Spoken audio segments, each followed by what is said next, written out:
Morning everyone, Miss Mortimer here with your last and final band video of the term. I've got something a little bit different today. I've got a challenge for you to have a go out over the summer or this last week of term now or even the first week back in September. And that challenge will be for you to record a little bit of our new band tune and to create and record your own 12-bar blues solo to go in between the tune. So our exercise for today will be looking at how we build up this 12-bar blues solo. Okay, so remember our 12-bar blues pattern goes 4 bars of chord number 1, 2 bars of chord number 4, back to chord number 1 for 2 bars, then up to 5 for 1 bar, 4 for 1 bar, and back to 1 for the last 2 bars. And we've talked before about how there are certain notes that sound good with each of these chords. So this time round I've said that when we're on chord number 1, our melody can be made up of notes 1, 2 or 3 of our band scale. When we're on chord number 4, we can use notes 4, 5 or 6. And when we're on chord 5, we can use 5, 6 or 7. So let's have a go at these first 4 bars. We've got chord number 1 and we've got to play for 4 bars using notes 1, 2 and 3. You might just decide to use one note. You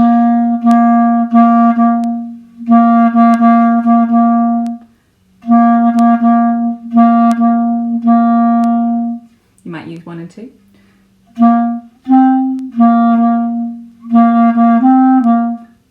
Or you might go up to 3.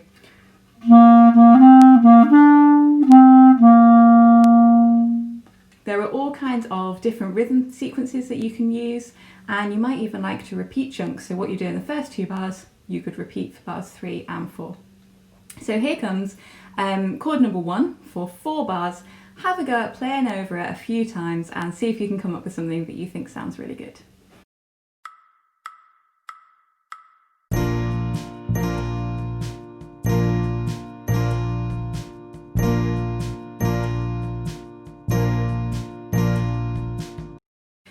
Okay, great. If you've got something that you're happy with for those first 4 bars, you might either like to record it or just quickly jot down the notes that you've used and what order you've used them in so that you can remember it. If you keep it up in your head, that's fine. Now we've got 2 bars of chord number 4, so we're up to notes 4, 5 and 6. Again, you might just use note number 4.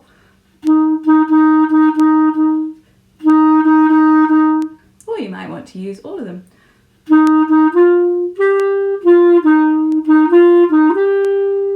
So again, here's 2 bars of chord number 4. Have a little improvise and see if you can come up with something that you like.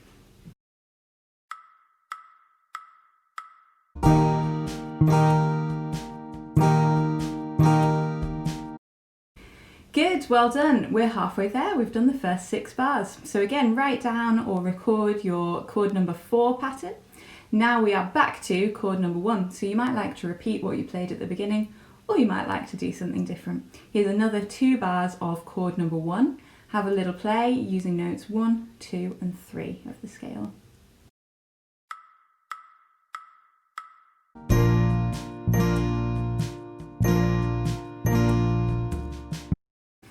Okay, now we come to the last 4 bars of the tune, and this in blues music is called the turnaround.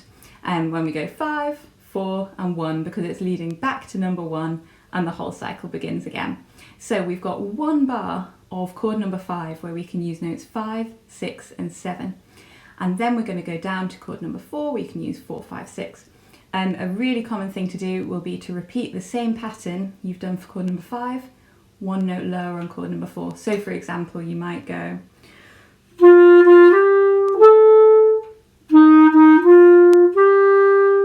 and then back down to chord number 1. So here we go. I'm going to give you the last 4 bars. We're going to have 5, 4, 1, 1 and see if you can work out something that sounds good for our turnaround section.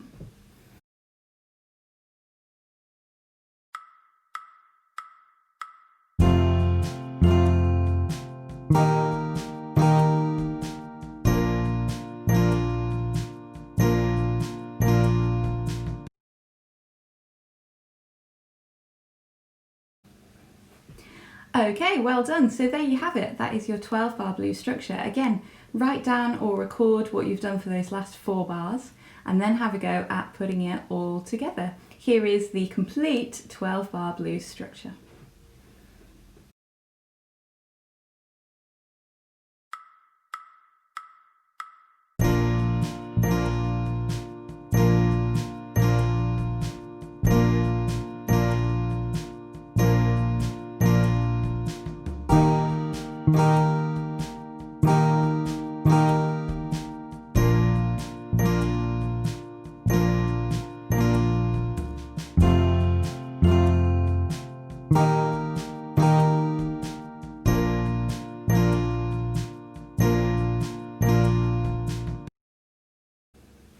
Great, well done everyone. So there is your 12 bar blues solo. You might like to rewind the video and have another go. You could do something completely different this time. I am going to record a couple of 12 bar blues sequences just to give you a bit of idea of the different shapes and rhythms that we can use, how much we can repeat different fragments through our 12 bar blues solo. It doesn't have to be that every single bar is different. 1, 2, 3.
Okay, so there's just a couple of examples of 12 bar blues improvisations just to give you a few ideas to kickstart your own one.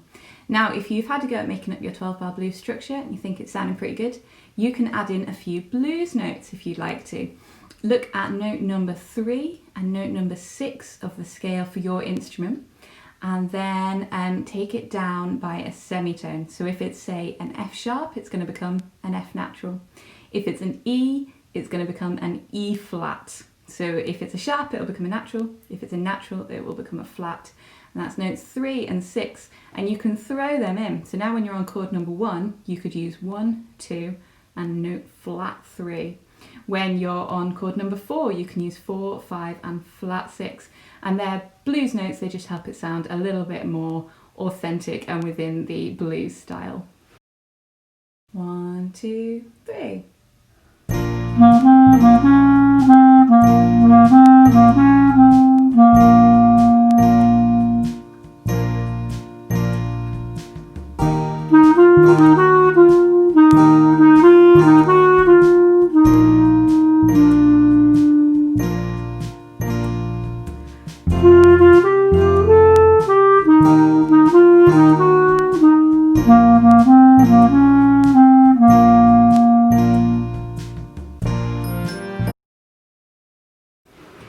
Okay, there you have it. I'm going to leave another couple rounds of the 12 bar blues chord structure for you to play over the top of and have a little practice. And that is basically it. So what I'd like you to do, if you get a chance over the summer, is to have a go at recording either the melody or the harmony parts of Something Good and then your own 12 bar blues solo. I'll look forward to hearing them all and see you all in September.